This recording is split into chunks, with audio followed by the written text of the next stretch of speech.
Yo, what's up guys? So today I'm going to show you guys how I edit over 50 videos plus and get them out so quick within 10 to 15 minutes. So follow this, download Davinci Resolve 19.1 and let's get cracking. I'm going to show you the exact settings that I use, and we're going to create a template that you'll be able to download or that you could just create again following this tutorial. So what I'm going to do is I'm going to open up Davinci Resolve, and I've already gotten this started. So we're going to launch Davinci Resolve, and we're going to open up this 2024 November template. This is a new template I made. I've spent years developing these templates, and this is by far the best one I have made and lets me produce so fast. So let's jump in it. So actually, before I even jump into what's into the template, we actually have to get the Davinci Resolve settings off first. Now I'm currently using a Mac, so the master settings, if you're using something else, might be a bit different. But so for my master settings, I shoot everything mostly in 4K. And you mostly shoot for vertical for Instagram, TikTok, and for those platforms, right? So, and I also shoot it at 30 frames per second because that is the native frame rate for Instagram. So I prefer to shoot in the frame rate, so then that way, when it comes down to compressing it, it doesn't hurt the quality of the video. So it's very important. Next, my video monitoring resolution is at 1920 by 1080. None of this is really important until it gets down to the working folders. So your working folders is going to create a lot of data, and you want to manage where that data goes. You just don't want to put it in the default folders that Davinci has. So I have a 2 terabyte drive connected to my computer almost at all times, and I created a folder called working folders just for that. So if you go to I called it Hyperhorse, and then we go to Davinci Resolve Media here, you'll see something called working folders. In working folders, I have these 3 other locations. So I have cache files, gallery stills, and proxy generation locations. Now what I did is create these folders, and then I just browsed and matched it to these locations, so then that way everything gets saved there. So if I need to make space because I've rendered cache and just too many files, I can just go in there and delete, and I am in full control of where everything's at. So that's a good point. Is Davinci YRGB and Rec 709 scene. Because I'm on a Mac, I'll be putting my output color space to Rec 709A. There is this goes in deep, so I'll just keep it at that. Just copy what I have. I'm assuming if you're watching this video that you're not so in depth with it. So there's no need to cover it in this video. If you really want to, I'll cover it in another video. What else? General options.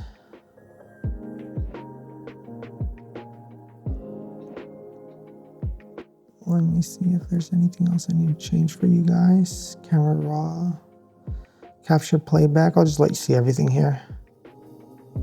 In case if anything is different from what you have. This is what I'm using. That's it.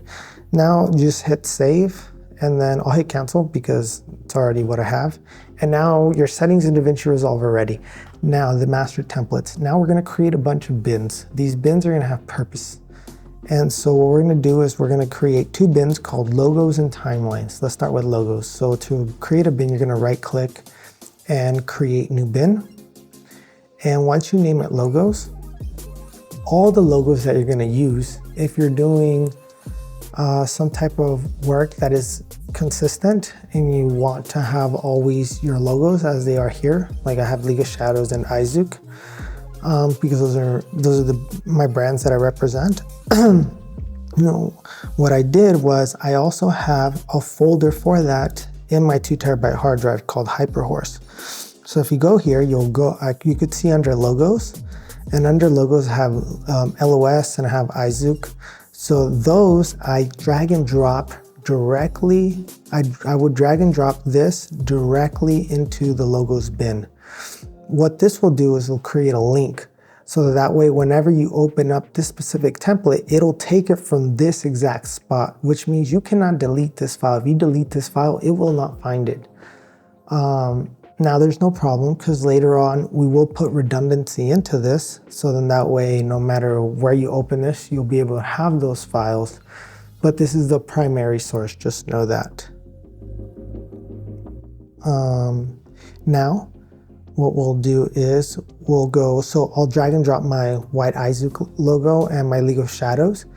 Now this is perfectly set to be above the Instagram threshold of where it lies. So literally Instagram has like, oh, collaborated with blah, blah, blah, blah, blah. This is the text, all this. So this is right above that. That's where I prefer to have it at. You can move it as you see fit and experiment with that. This is just where I'm at. So if you download this template and you put your logos right at that point, you'll have no issue for it being visible the entire time for promotion purposes, right? Now under timelines, now that we created that bin and created those PNG files, it's fine, don't load them in now. Now we're gonna get into actually creating the timeline. So normally I do up to 3-day events, so like 3-day shoots. And so I will categorize every day by what I'm shooting, or the day that I shot it. And I go further into that. So I might do some horizontal videos and I might do some vertical videos. So as you see, you could create new bins, new folders for horizontal and vertical. HZ stands for horizontal and stands for vertical. Now I have this naming convention because I want to be able to find my videos later on. Like let's say I'm in a timeline and I'm like, oh man, what day is that? Where exactly is this video? Now my naming convention for my timelines, as you will see, is V1. So that stands for video 1, day 1, vertical, 4K, 29 FPS for this example, right? So under this, you'd be able to go be like, oh, day 1. Oh, this is gonna be vertical. Oh, this is gonna be 29 frames per second. So you'll be able to log in. So here you'll create a new folder, name it 4K 29.97, and then you'll be able to see like, oh, this is V1 day 1. It's very easy, very findable, and for later on for production, it's going to be so much quicker.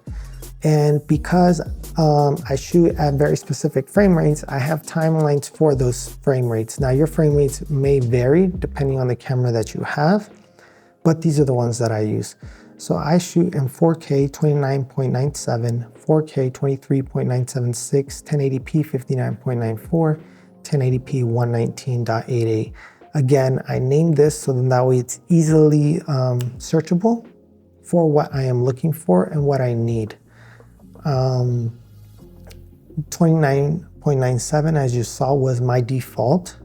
So this is actually the default timeline that will show up for me because it's mostly the one I use. If I need something else, then I could go into here and find it. And at first, before you make day 2, day 3, first make day 1 if you're doing it manually. And then what you could do is just copy and paste that and make day 2, day 3, day 4, if you shoot for that many days, right? That's what I do. So here, what we'll do is we'll open up, for example, so I always have a master and a final. The master is where I will just drop all my footage and I'll just have a big timeline of all my footage that was shot in that frame rate and resolution. And I'll name for that day, and I'll just name that the master. Now, usually I'm shooting dance videos, so I'll have like 30, 40, 50 dance videos in a row. And I use my shutter on my camera to start and stop clips. There's pros and cons to that. I'll mention that in another video. But what I do is I I then will separate in that master. I'll have a ton of videos here, and I'll color grade it, and I'll do all the sound here. So everything gets done in the master.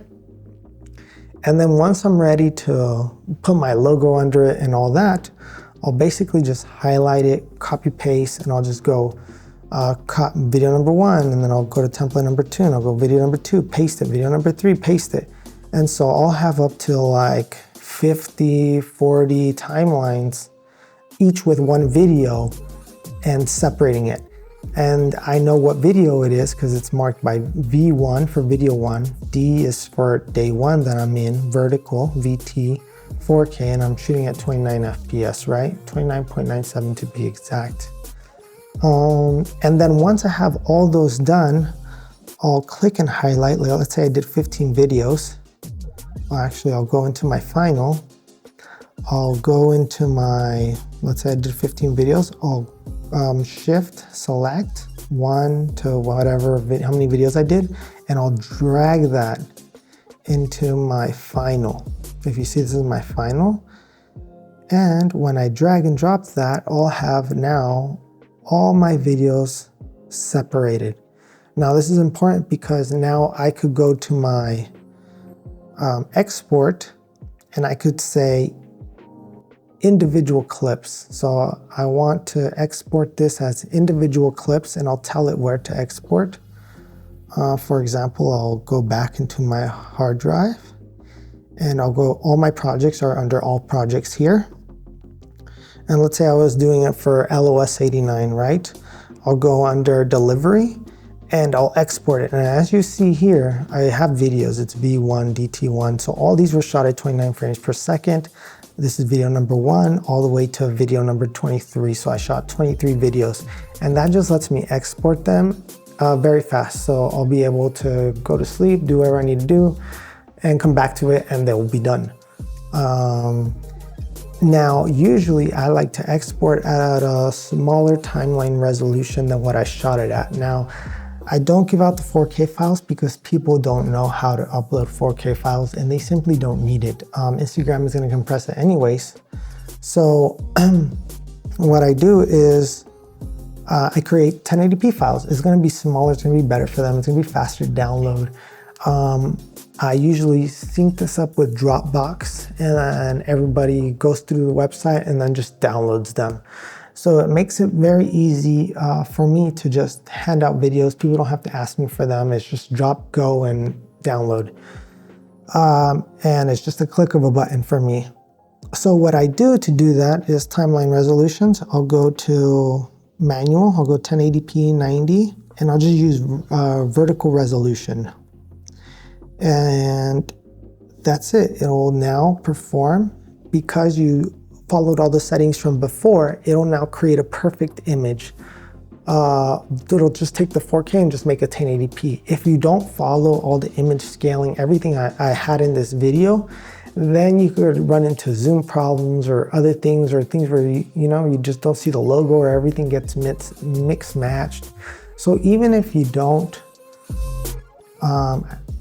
so I actually recommend you to download this template, because everything is already going to be set perfectly. So you could just delete my logos, or put your logos on top, delete my logos, and then just save it as a V2 template.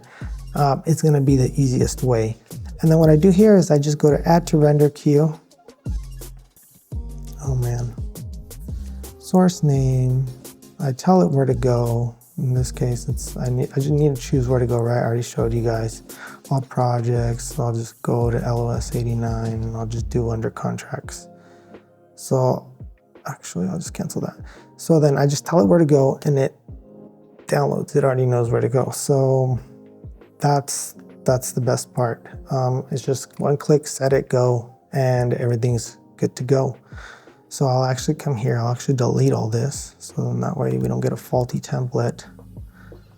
I'll make sure everything's at the beginning of the template. Yes. Go to 15.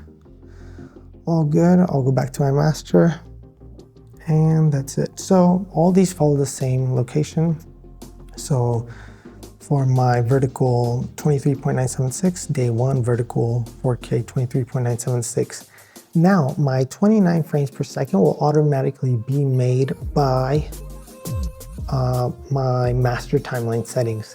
However, for the other ones, if you're following this and you're creating your own template for some reason, what I have to do is once you create the template, instead of, I'll just create a new timeline here, create a new timeline, and I'll just name this test. Here you'll have use project settings. Don't click that because now we want to use a different frame rate here. So we're going to unselect that. We're going to select format. This is still 4K. And then this new, if you look at the timeline, we're looking at 23.976. So we will select that. And this will depend on your camera and what you're using. And mismatch resolution.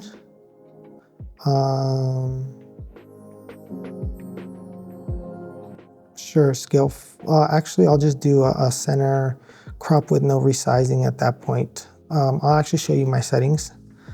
Monitor output settings. So that's what I would do, and I would hit create. I'm not going to create it because I'm not going to do it, but I will show you now the settings for what I was exactly just doing right now. So for example, this is I'll show you on the master timeline settings. So this is the timeline settings for 23.976. I have center crop with no resizing. As I said, this is vertical resolution. Remember, it's under VT. Monitoring is 1920 by 1080p. Nothing special there. Output is using the settings as output for scaling. No problem there. We'll change, as you saw, we'll change that later once we're exporting. And my color stays the same, 709 scene. Actually, my color space is 709A, so I will change that. And I might need to change that for everything because, yep, 709A. Oh man, this is gonna take a while.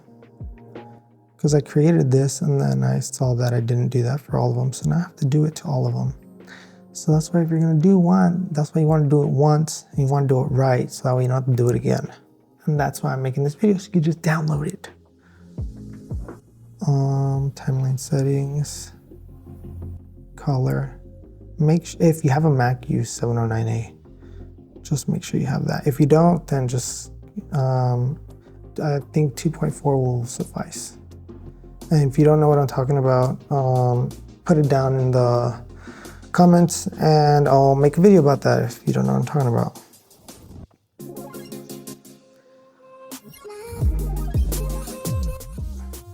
Timeline settings, color, 709A. Where is it at? 709A, there we go. So now that is all good to go. And so I have video one, day one, vertical 4K. And if you see, I only did 5 because I don't shoot a lot of videos at this frame rate. And if I do need more, all I do is I just duplicate this. I'll right click and I'll just hit duplicate timeline and I'll just name it V6, V7, V8 for as many as I need.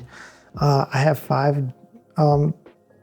It stands for video, but it also, for me, it also stands for version. So version 1, version 2, version 3.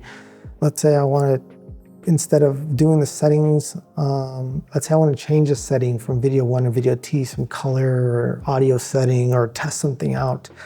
Then I'll create a version. Oh, version 2, version 3. And that's what that is. So V is just generic for me. Could mean V for version or V for video or whatever. But that's how I use these timelines. So that way you're thinking of the way I do. And the reason I have these done is just so that way I could just click on it, be done, drag and drop, and I don't have to go in creating new timelines and doing all that. It's just already there and it clears my mind. And it lets me start a project much more comfortable and with an ease of mind. Like, okay, I can just get to work. It's like, it's there. I can work now. You know, it's like, I don't know, it's just better for me. Of course, you can create all this manually every time, but yeah, why would I do that? No. That's why you're watching this video, so you can be efficient. Yay. So, for example, 1080p is going to be the same thing. I'll go into this timeline settings for that, so that way you could see it. 1080p,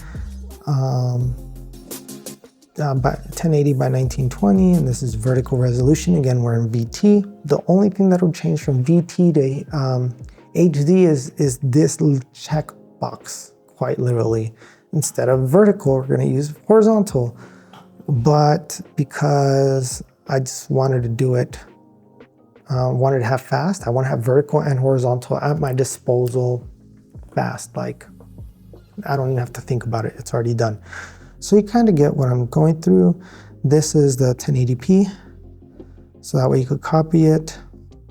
I'll go to 1080p 19 here, so you can see the timeline settings on there. This is 1988. And remember, this will be native resolution for that. So let's say you shoot at 119 frames and you bring it into this timeline is going to be 119 frames. So there's no slow-mo going on there, right? But the idea is that you then take this finished timeline, export it, or bring it into another 24 frame timeline, and then you have, you know, that bigger version of it. So then that way you could slow it down to your need, but it's already colored, it's already done. Like it's already the way that you're doing it, that you already did. That's the point of this. So once I have VT, I'll do the same thing for horizontal. I'll basically just create all these all over again. So that way you could see. Which you could copy and paste, or you could just download it again using the link below. And then once I'm done with that, once I'm done with vertical and horizontal, then what I'll do is, if you're making this from scratch, I'll literally copy, Command C if you're on Mac. Day one, I'll go back to timelines and I will just paste. So here I will just bam, and then you have day one copy, and I'll just rename that day 2, day 3, day 4. Right now, I'll just delete it. I'll just go and do. And then again though, once it's day 2, you have to remember, you have to go change everything. So in day 2, you will have the same 4K, but now you have day 2 vertical timeline. And that's very important because right now I currently have day 1. Day 1 vertical one at 4K 29 3.7. So if I'm looking for different dates, different timelines, it's very identifiable, very easy, very quick. And I could get there just looking at the timeline, or knowing, oh, that was day 1, that was day 2, that was day 3, and day 1 could be Friday, Saturday, Sunday shoot, right? Or it could be, you know, whatever you need it to be. That's just how I named it. So that way I didn't have to rename it later on. It's just day 1, day 2, day 3. And if I need to add another day, all I do is copy paste day 4, day 5, day 6, and I have as many days as I need for that shoot. And the project name is always the date, but that is that. So yeah, we finished for this video. Stay tuned, because now we're gonna go into something called post haste. And what post haste does, it auto-magically creates all my system files and folders. And this is needed for your organization. So we've already finished our organization in Davinci Resolve. We've gone over the master settings, and we've gone over what you need so you could edit videos quickly. But now we need the underlining folder structure that will be added to Davinci Resolve. So if you have not subscribed, stay tuned. That's the next video. Click up here, or just follow the playlist on the next video. So yeah, peace on the streets out. Hope you enjoy.